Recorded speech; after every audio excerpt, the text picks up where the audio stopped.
dans cet entretien, ravi de vous retrouver. La présence de livres et de bibliothèques jouerait un rôle important dans l'atmosphère d'une prison. Au Sénégal, quelques personnes de bonne volonté l'ont compris à l'image de Madame Aïssata Cissé, conservateur des bibliothèques, diplômée universitaire en sciences de l'information documentaire. Elle travaille avec l'administration pénitentiaire à aménager les bibliothèques carcérales des différentes prisons du Sénégal. C'est un plaisir de vous recevoir sur ce plateau. Merci d'avoir accepté notre invitation. Merci à vous de m'avoir invité. Madame Cissé, vous êtes passionnée de livres et le social occupe aussi une place importante dans votre vie. Depuis plusieurs années, vous avez décidé de façon bénévole de mettre à la disposition des prisonniers des livres. Comment vous est venu ce choix ou encore cette initiative? Je vous remercie de m'avoir invité. En fait, depuis toute jeune, j'avais ce projet. En fait, c'est un projet de vie que je suis en train de mener là. J'avais ce projet, puisque je me dis que le droit à l'information, nous avons le droit à l'information pour toutes. Donc, toute personne, que vous soyez en liberté ou pas, vous avez le droit d'accéder à l'information. On n'a pas le droit pas de désinformation. Donc, j'ai compris que ces prisonniers ne sont pas en liberté, mais ne pas être en liberté ne signifie pas que ne pas avoir accès à l'information. Donc eux, ils ont accès aux télévisions, ils ont accès à tout, mais le livre occupe une place charnière dans nos vies. Ce n'est pas pour rien qu'au moment que le Coran, la Bible et tout a été en format livre. Donc le livre occupe une place charnière dans nos vies. Donc eux, ils ont besoin d'informations et je sais qu'ils ne pourront jamais revendiquer cela autrement. C'est à nous d'aller vers eux. Donc c'est ce que j'ai compris et je suis allée vers eux. Je suis allée les proposer mes services gratuitement puisque je suis déjà en service à l'université de Thiès. Mais je me suis dit que c'est bien d'informer les étudiants et autres, de leur permettre d'accéder à l'information et autres. Mais il y a une autre facette de cette vie, en dehors des prisonniers, genre tous ceux qui ont le plus besoin de se faire entendre et qui ne se font malheureusement jamais écouter m'intéressent. Donc, toute cette population qui est un peu excommuniée, on peut dire. Donc, c'est cette cible qui m'intéresse et c'est ce qui m'a amené vers. Vous êtes très engagé aussi dans l'humanitaire et les actions sociales au service de ceux qui sont dans le besoin. Qu'est-ce qui explique votre engagement? En fait, j'ai fait une rétrospection de ma vie, en fait. Je me suis dit que je suis là et en fait, j'accède à tout ce dont j'ai besoin. Et pourtant, à côté, il y a des gens qui souffrent, qui ont un autre besoin. Donc moi, je peux accéder à mes besoins. Et je suis là, je travaille. J'ai eu la chance d'avoir des parents intellectuels et qui ont un salaire et autres. Et pendant ce temps, il y a d'autres personnes qui sont juste à côté, qui n'ont pas de quoi manger, qui n'ont pas de quoi subvenir à leurs besoins. Donc c'est à nous d'aller vers eux. Puisque le contraire se fait très rarement, puisqu'il y a l'ego, il y a la dignité et autres. Donc, c'est à nous d'aller vers eux. Donc, c'est pour cela que, toutes les couches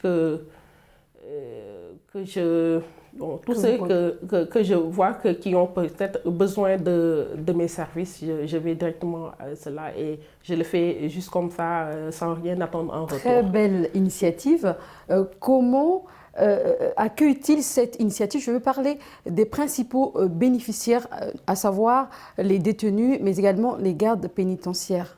C'est une initiative de taille, puisque en fait, eux, ils ont l'habitude de me dire que c'est la première fois qu'ils voient, en fait, même, ne serait-ce pas, je ne dis pas un Sénégalais, mais un Africain faire cela. Puisque d'habitude, eux, ils avaient l'habitude de recevoir des ouvrages, mais c'était des dons des étrangers.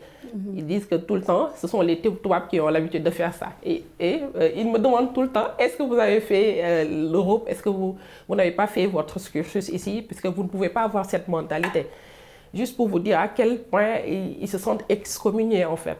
Donc c'est un besoin qui vient à point. C'est un besoin que j'essaie de subvenir malgré les vents et marées, puisque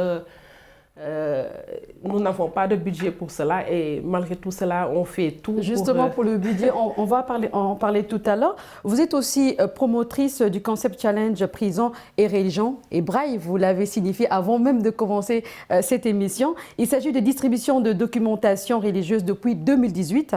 Dites-nous, pour ce qui est de ce concept, quels sont souvent des livres demandés par les détenus? En fait, pour ce concept, j'ai fait le constat, puisque j'ai l'habitude de fréquenter les prisons. J'y travaille depuis 2017 et même avant 2017, j'ai fréquenté les prisons dans le cadre de ce projet pour voir comment est-ce que je pourrais, sur quel angle je pourrais les aider en tant que professionnel de l'information documentaire.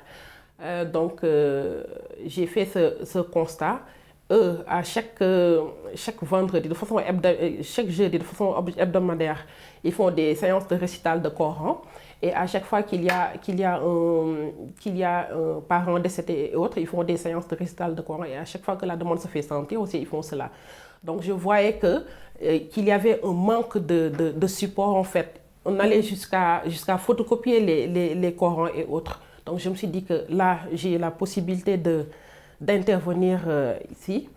Donc je vais voir comment à mon niveau je pourrais les aider. C'est c'est dans ce cadre que j'ai lancé le challenge prison et religion. Et il y a en fait, ils me demandent les Corans en une partie et les 30 parties qu'ils ont l'habitude de faire au moment de leur séance de récital de Coran.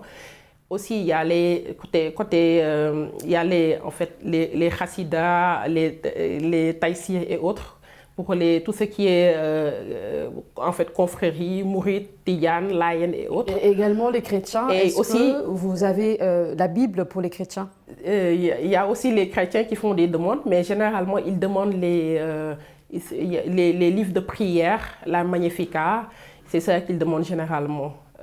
Mais bon, en fait, on fait tout pour leur servir, puisque au niveau de la bibliothèque, il y a non seulement il y a des Corans en parallèle aux ouvrages, en fait, aux ouvrages non religieux, il y a des Corans, il y a des Bibles et autres qui sont sur place. Alors, Madame Cissé, les détenus ont aussi besoin de découvrir un autre monde à travers les paysages, les personnages, les histoires, les pensées ou encore les émotions. Selon vous, qu'est-ce que la lecture peut apporter réellement à un détenu, sachant qu'il est incarcéré? En fait, être incarcéré ne veut pas dire que, en fait, qu'on vous ferme les portes du monde. Les détenus étant incarcérés ont des choix de vie. Ils ont non seulement des choix de vie, ils ont aussi des projets. Vous voyez, il y a des prisons qui ont des bibliothèques, mais moi, quand je suis revenue, par exemple, je prends l'exemple de Rebeuss que j'aime prendre. Quand je suis venue, j'ai vu des ouvrages sur place. Une bibliothèque, non. Je leur ai dit, vous avez un cimetière de livres, ce n'est pas une bibliothèque. Ils m'ont dit, en fait, nous, la bibliothèque, elle n'est pas fréquentée. Je leur ai dit, ah ouais, pourquoi? Il m'a dit, en fait, nous, on a besoin de nous lire. D'accord, très bien. Alors, vous avez parlé tout à l'heure du budget. Comment vous faites? Est-ce que vous avez des partenaires qui vous soutiennent dans vos projets? Financièrement, je n'ai pas de partenaire.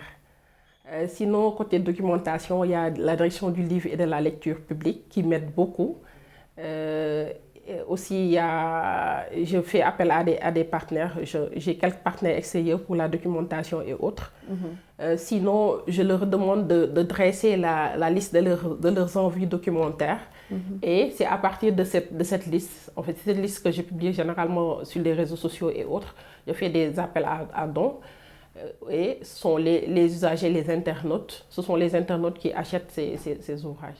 Alors, le livre chasserait l'ennui et comblerait le vide. Est-ce que vous avez des témoignages des détenus qui ont changé positivement d'attitude grâce à la lecture?